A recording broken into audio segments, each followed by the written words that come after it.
I like this. Yeah, the frameless not having. Yeah. It's a very nice feature to have. Very, very nice. It gives you a lot more like opening. It feels like out of the window. Very sedan-like. Yeah, very sedan-like.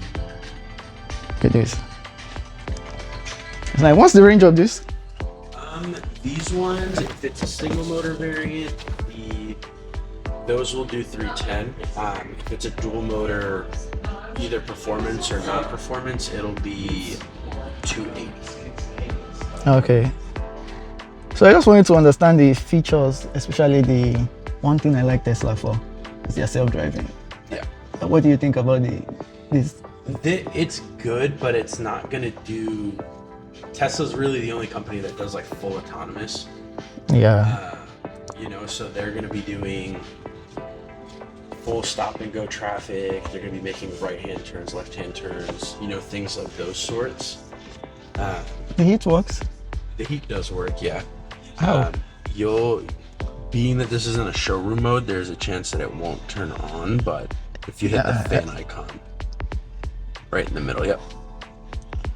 Oh, wow. Turn it on and you'll be able to use like the sliders. This one's a very early pre-production model, so this isn't on the same softwares as like the cars that are on the road are on. It works. It's working. Yeah.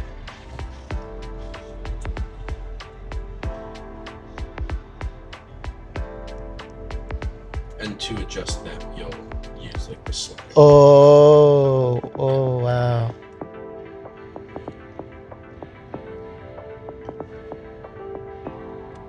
Oh, this one came on and then it's gone. Is that? Am I touching something wrong?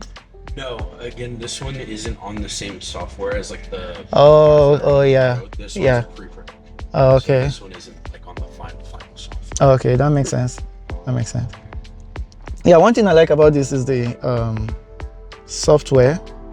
Like the UI and everything. Yeah, the UI, and then the integration with Android Auto, and I'm a big Android Auto person. On Tesla, I have to get a third-party dashboard just to make sure you have Android Auto, but this can sync.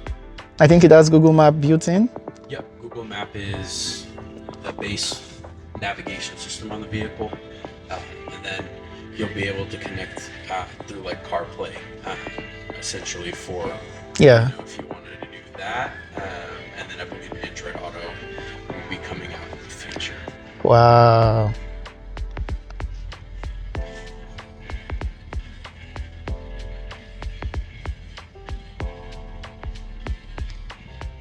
Is it me or?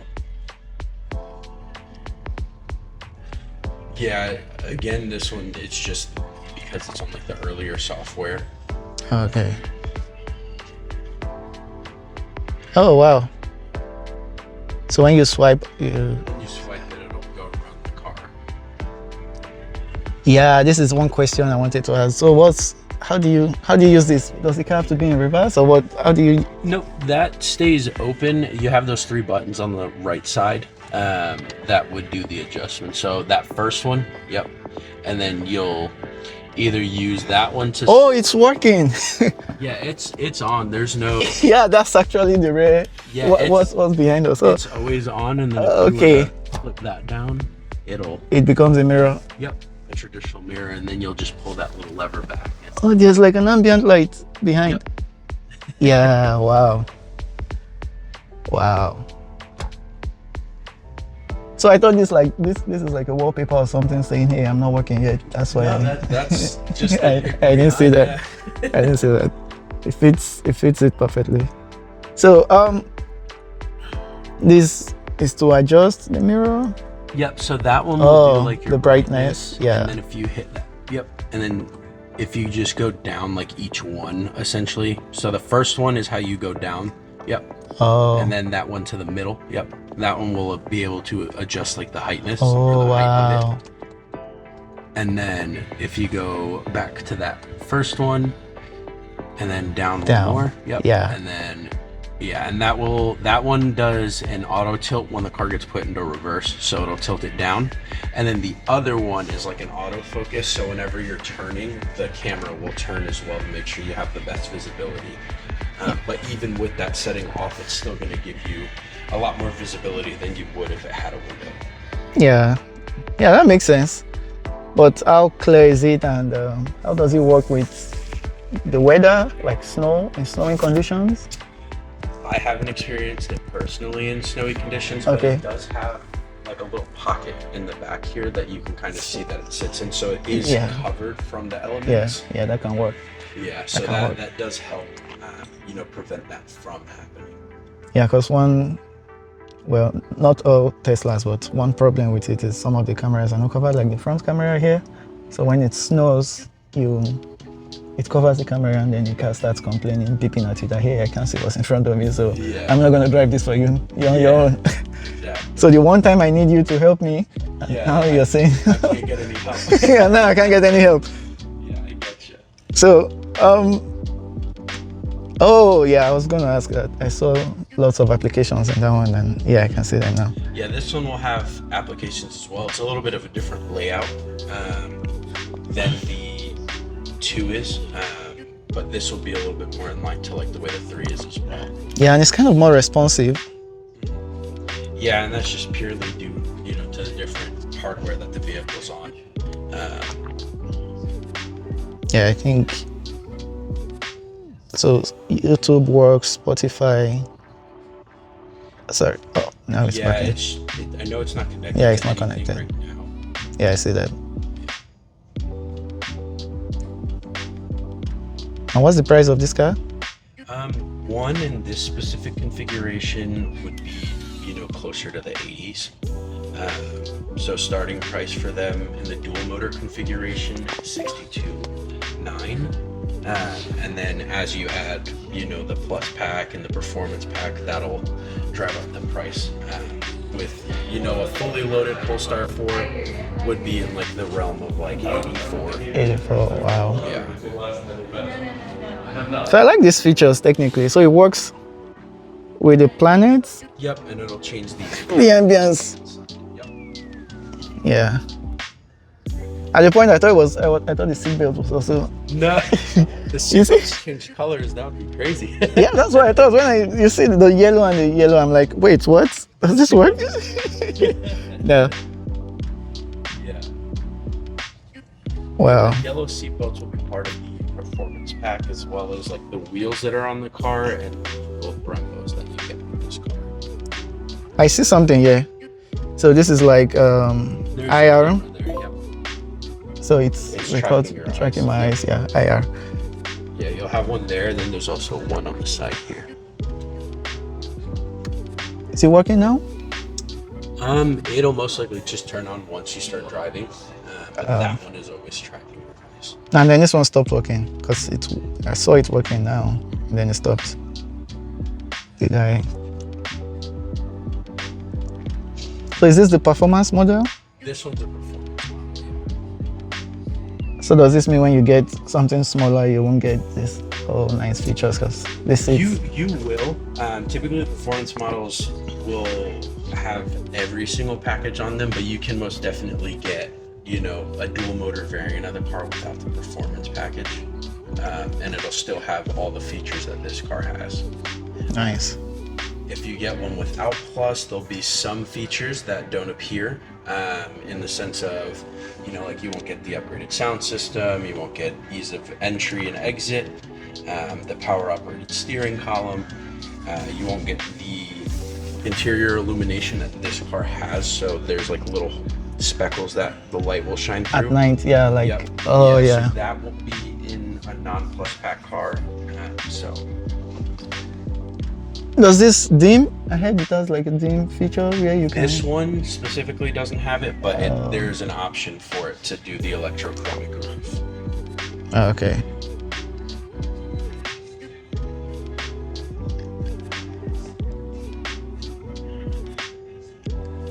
Am I turning it on? Yeah.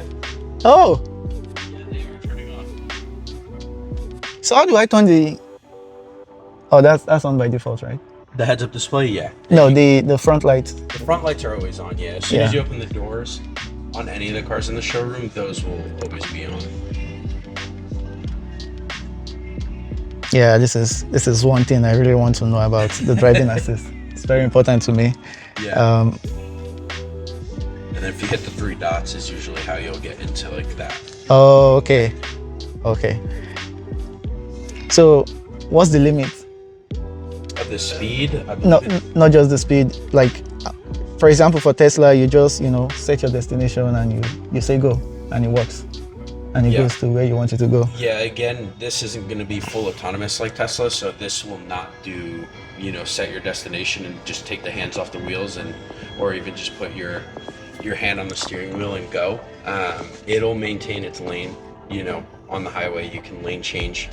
That as well, so it'll merge lanes for you. It'll adapt to the speed limits for you, maintain its speed and distance from vehicles. It'll do stop and go traffic, but it's not going to stop at traffic lights.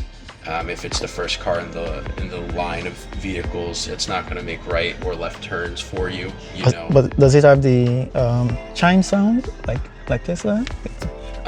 If the cars in front of you move, it will, but it won't let you know if traffic lights turn green or not. Oh, okay. I mean, it's getting better. It's better than most. Yeah, it's definitely improved, especially compared to like the two. The 3 and the 4, their pilot pack features are significantly better. I've had some experience with the 4 and a lot more experience with the 3, like on the highway and seeing how it handles, longer drives with that pilot pack, those adaptive cruise features functioning. But it's not going to be like Tesla's, where it's the full autonomous and it'll do like full, stopping at traffic lights, stop signs, and things like that. And our system's a little bit more forgiving. Compared to theirs, because I know theirs, you can't really do any input at all or else it'll yell at you. Yeah. It'll like pause it, and then if you do it too many times, it'll put you in a timeout for a little bit. Yeah, that's true. Our system, you can kind of guide the car. There's a little bit of room where you can kind of guide it with it doing its like self-driving that it has. So if it's like getting too close to something or anything like that, like you have a little bit of input that you can do. It won't just cancel it on you. Yeah. And then it's pretty safe. So when you're having like a long drive, you still have to drive the car, but keeping you awake. Because one problem with Tesla is when you're not driving, you're bored. Yeah. It's easy to slip off. Yeah, so at least it keeps you awake, keeps your eyes, like you said, this. Yeah, it'll yell at you.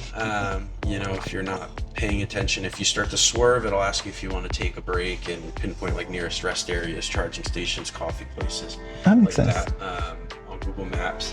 The other thing too is if you take your hand off the steering wheel for too long, it will chime at you. But it can go a good distance. So is it sensor tracked? For the steering wheel, it'll feel. Yeah. Oh wow. Wow. Nice.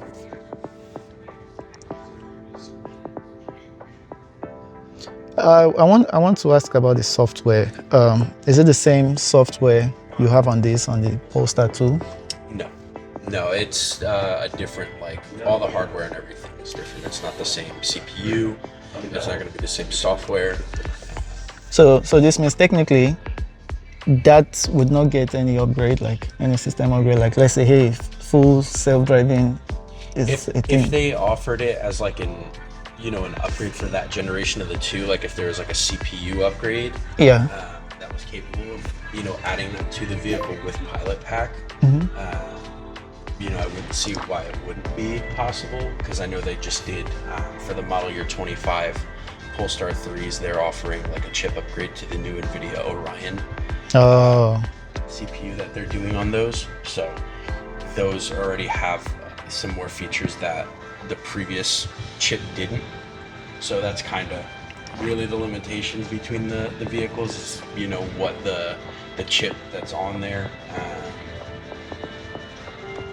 Because the one that's in the previous, non-upgraded chips on like the PoleStar 3s, they're no longer getting updates. Yeah. And it'll be upgrade to the new chip free of charge, and then you'll start continuously getting free of charge. Okay. Yeah, so if it's a 2024, 2025 PoleStar 3 in the US, you'll be able to upgrade that chip. That's because Yeah, the speakers are really good. It's really good. Well, really, the speaker is good. Wow.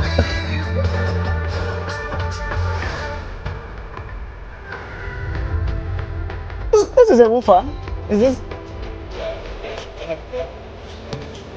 Yeah, I feel. The person sitting in the back is gonna enjoy. I like the sound from the back. Wow.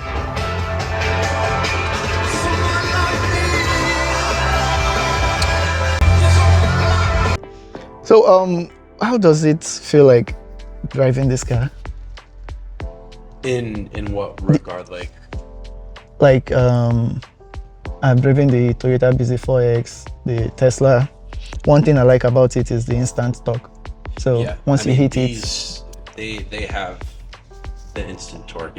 It's very much there, regardless of the mode that you have the car in. If it's in range mode or performance, even if it's a single motor variant, like it's still more than enough, you know, to get you up to speed. You know, it's no slouch by any means necessary, especially if it's a dual motor. In the performance mode, it gets up to speed, and it does not.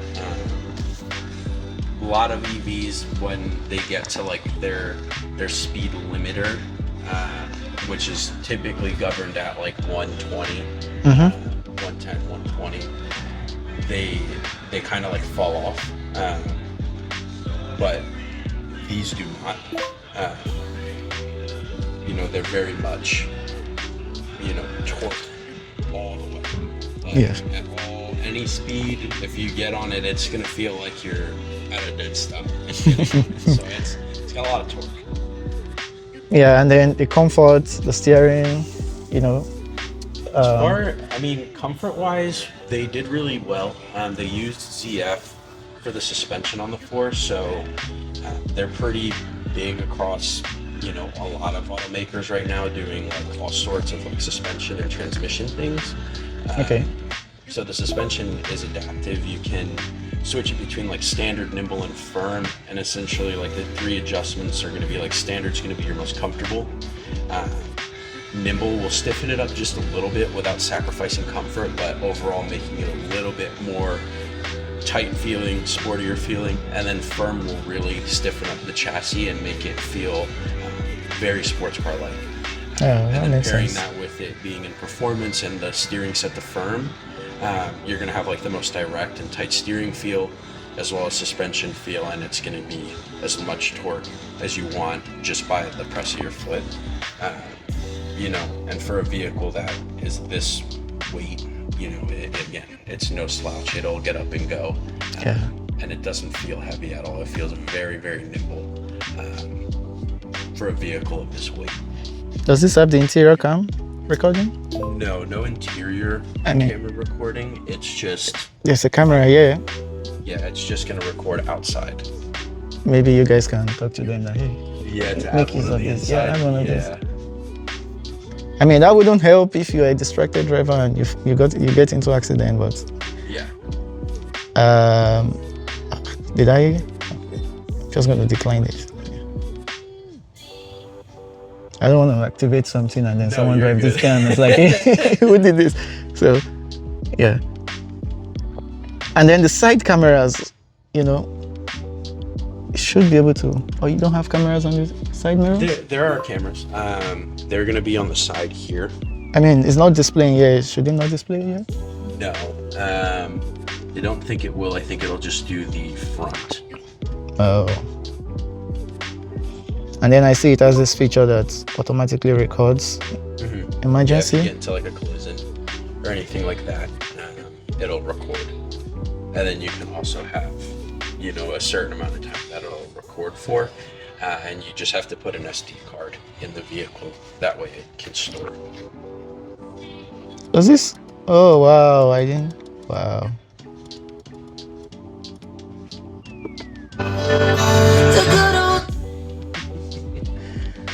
And that's not even, it's not too loud.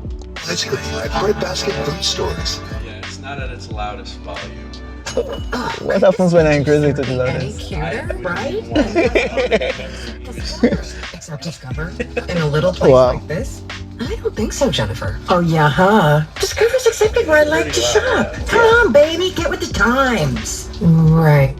Yeah, to be honest, I haven't listened to speakers is good. Yeah. I mean, not in a car. I have in a studio. I have in a theater, of course, but not in a car. Yeah. I think it's this is pretty. These days, I think cars are definitely stepping up the audio game. I know the 3 and the 4 have some of the best sound systems that I've ever heard in vehicles. But yeah. This is good.